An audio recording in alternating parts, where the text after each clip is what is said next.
Hi Gratefuls! At the corner or in the corner, I will meet my high school friends at, in, on the corner of Gemini Street. In, on, at. Well, kayo talagang mga maliliit na words kayo. Ang dami ninyong special rules. Well, don't worry anymore, Gratefuls, because you have me here to explain to you what are the difference between in, on, and at. Especially kung ang pinag-uusapan ay corner o kanto.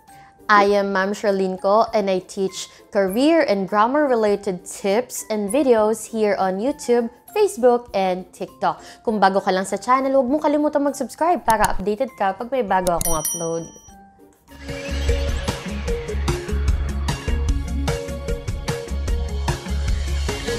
Corner, in Filipino, kanto. Let's discuss this. At the corner. So we use this when we refer to a location near the corner, malapit lang sa corner. For example, baha na sa kanto kaya mas ligtas kung gagamit ng bota. Sa English, there's flood at the corner so it's safer to wear boots. So parang nasa area ng kanto, nasa area ng corner kung ang gagamitin natin ay at. Another example, did something bad happen? I saw some police officers at the corner. Yung pagkakagamit dito ng at, hindi naman nangangahulugan na para nakapondo lang or nakadikit lang yung mga pulis dun sa mismong kanto, kundi nakascatter o maybe nakakalat sila sa iba't ibang areas malapit doon sa kanto. So, hindi literal na nandun sa intersection, kundi nasa area nung kanto na yon, at the corner. Okay, next one is on the corner. So we use on the corner to talk about a specific location on the corner. Like a house, a building, or structure, or kahit na ano na nandun sa mismong kanto. On the corner. For example, nakita mo na ba yung bagong tindahan ng kape sa kanto? Sa English, have you seen the new coffee shop on the corner? So, on the corner kasi tukoy na yung sinasabi mo. Alam na natin kung ano yung tinutukoy mong bagay o structure, kaya on the corner yung gagamitin. On the corner gagamitin kasi alam naman natin na yung coffee shop ay nandoon sa mismong kanto. 'Di ba? Alam naman natin na ang kanto ay yung mismong hangganan or yung intersection ng mga street. So, kapag ganon, on the corner ang gamit. Another example, my aunt owns the blue house on the corner. Sa tita ko, ang asul na bahay dyan sa may kanto. So, on the corner because we are talking about the blue house. Alam natin kung ano yung pinag-uusapan natin doon. Sige nga, subukan natin to. Kunwari, nagkita yung client, saka yung nagbebenta ng insurance. Sabi siguro, hello, Miss Shine, I'm the corner of your street. Anong gagamitin natin? In, on, or at. Okay, so we will use at, like at the corner. Hello, Miss Shine, I'm at the corner of your street. So, hindi niya tinutukoy na as in nakatayo siya dun sa may kanto, kundi nandun siya sa area ng kanto. Kapag pumunta ka sa kanto, malamang makikita mo tong insurance agent na to. So, wala siya sa mismong intersection, wala siya sa kahit na anong structure doon, kundi nandun siya sa area ng kanto na masasabi na, nandun naghintay sa kanto, parang gano'n. So, nandun sa may kanto at the corner.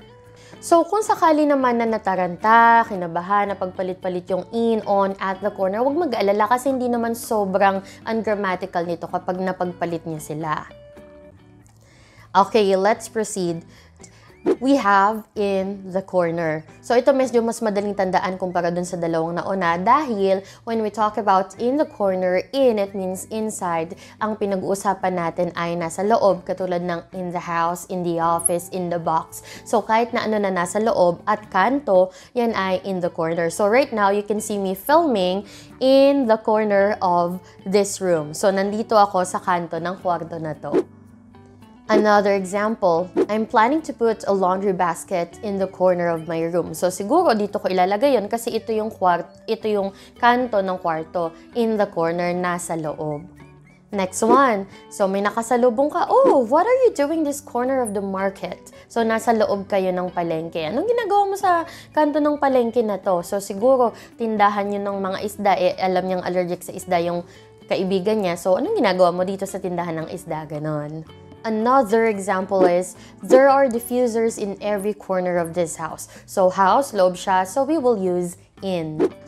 Okay, tingnan nga natin to kung naiintindihan. For example, pinahanap sa akin yung susi, sabihin ko, Mom or Mama, hindi ko makita yung susi mo. I can't see your keys. So, pwede niyang sabihin na, just look at the corner, just look in the corner, just look on the corner.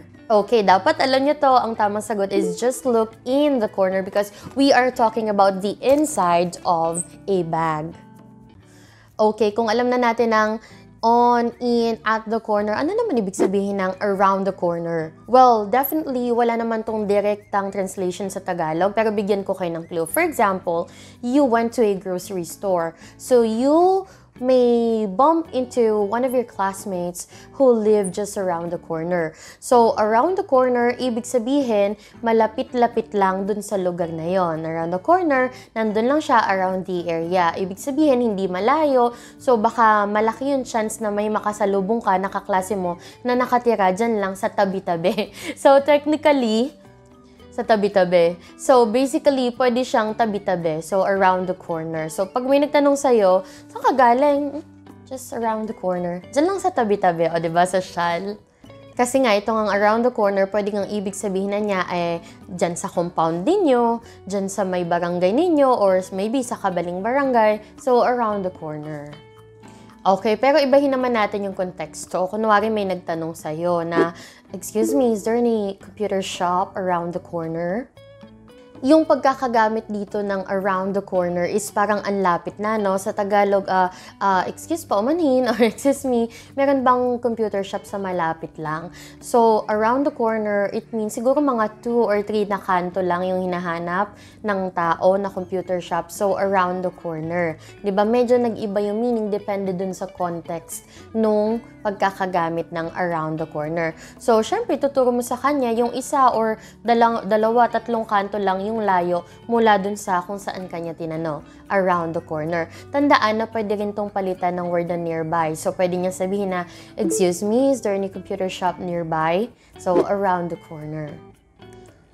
So, you see, Gratefuls, yung mga grammar rules at yung maliliit na pagkakaiba ng paggamit ng iba't ibang mga words ay malalaman mo kapag ka mas nahimay-himay sa'yo yung mga rules ng grammar.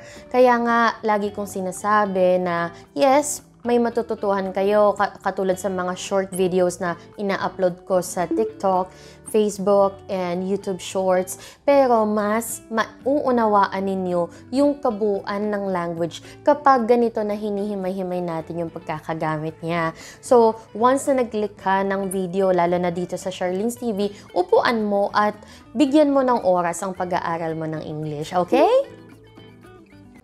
Alright, so now let's have a quiz. Huwag kang mahiya na gamiting quiz notebook mo yung comment section. Comment mo lang yung mga sagot mo dyan. Tignan ko kung gaano karami natutuhan mo today.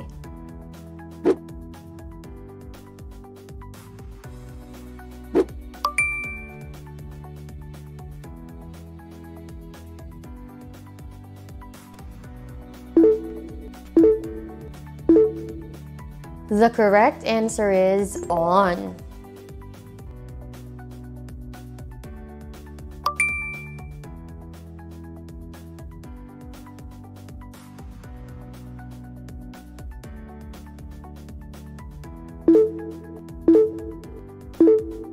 The correct answer is in the corner of the room.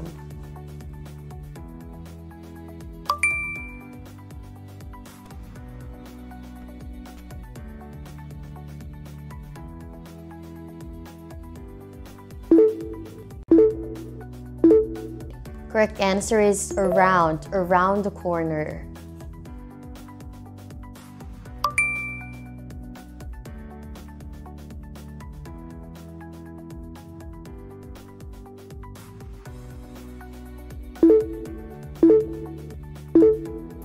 Correct answer is in.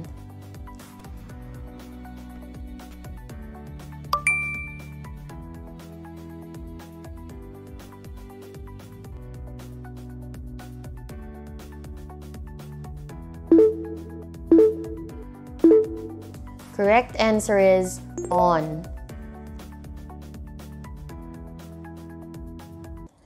Okay, and that's it. And thank you so much for learning English with me today. Kung hindi ka pa nakasubscribe, tingnan mo na dyan. Dapat may letter D na yan, subscribed. Kung wala pa, hit mo na yan para hindi ka mapaghulihan kapag may bago akong upload. See you!